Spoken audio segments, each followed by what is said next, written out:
வணக்கம். வாத்தியார் எம்ஜிஆர் என்ற நமது யூடியூப் சேனல் மூலமாக நான் உங்கள் வேல்முருகன். இன்று ஒரு மிக முக்கியமான தகவலுங்க. புரட்சித் தலைவர் பொன்மனச்செம்மல் எம்ஜிஆர் அவர்கள் முதலமைச்சராகி தமிழ்நாட்டில் மிகவும் சீரோடும் சிறப்போடும் ஒரு நல்லாட்சியை தந்து கொண்டிருந்த நேரம். அப்பொழுது அந்த காலகட்டத்தில் திரைப்பட நடிகர் typist Gopu 1960s 70s 80s எல்லாம் அவர் குணச்சித்திரை வேடத்தில் நகைச்சுவை வேடத்தில் நடிக்கக்கூடிய ஒரு நடிகர். புரட்சித் தலைவர் எம்ஜிஆர் அவர்களுடன் ஒரு சில படங்களில் நடிச்சிருக்கிறார். குறிப்பாக உரிமைக்குரல், அன்பேவா போன்ற ஒரு சில படங்களில் புரட்சித் தலைவர் நடிச்சிருக்கார்.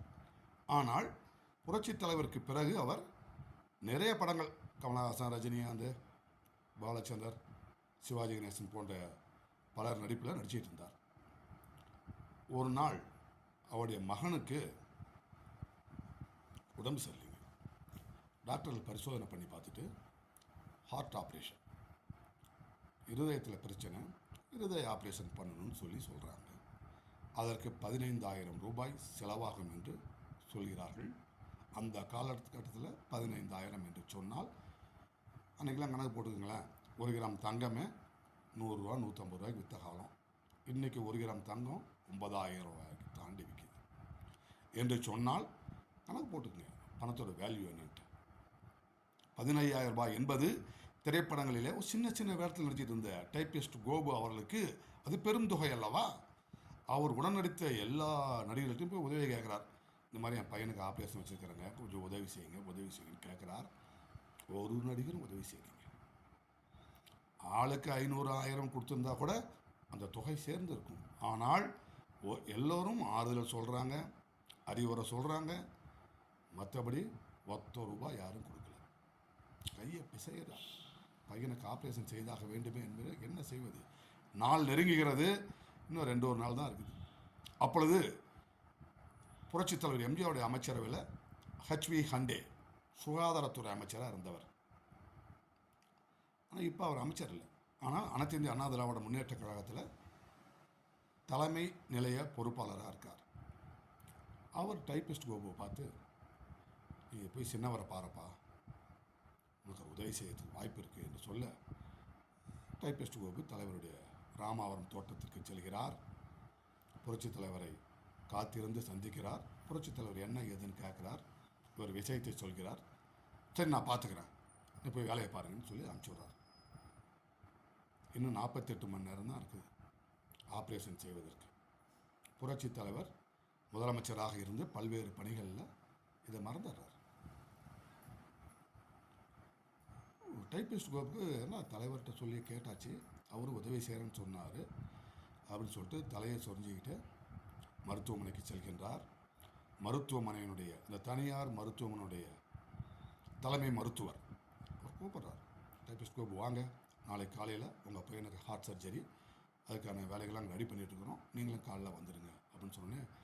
சார், நீங்கள் ஆப்ரேஷன் தேதி ஃபிக்ஸ் பண்ணிட்டீங்க, நாளைக்கு காலையில் நானும் பணம் கட்டல, பணத்தை நான் கேட்டிருக்கிறேன் வந்துடும் சொன்னேன். பணம்லாம் வந்துருச்சுங்க. காலையில் 9 மணிக்கெல்லாம் ராமாவரம் தோட்டத்திலிருந்து முதல்வர் எம்ஜிஆர் கொடுத்ததாக சொல்லி 15,000 ரூபாய் உங்கள் பேரில் பணம் கட்டியாச்சு என்று குறிப்பிட்டதும் வியர்த்து போகிறார். எப்படி நடந்தது என்று அவருக்கு ஒரு யோசனை. அப்பொழுது அங்கே அவசரமாக வருகிறார் HV ஹண்டே அவர்கள். அவர் ஒரு பேப்பர் பண்டல் எடுத்துகிட்டு வந்து கொடுத்து டைப்பிஸ்ட் கோபு கையில் கொடுத்து, கோபு அதில் 15,000 ரூபா பணம் இருக்குது, இதை வச்சுக்கின்னு சொல்லிட்டார். அப்பொழுது கோபு சொல்கிறார், இல்லைங்க, எனக்கு பையனுக்கு தலைவர் சின்னவர் பணம் கட்டிட்டாரு, ராமாவரம் தோட்டத்துலேருந்து பணம் கட்டிட்டாங்க, இந்த பணம் எனக்கு தேவையில்லை என்று சொல்கிறார்.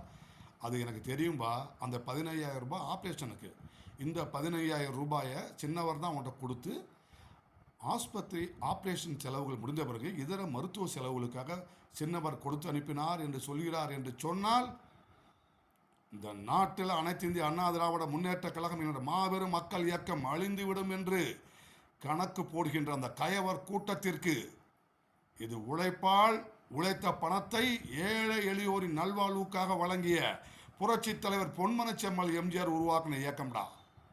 இதை அழித்து விடலாம், ஒழித்து விடலாம் என்று நினைக்கின்ற கூட்டத்திற்கு இது ஒரு பதில்.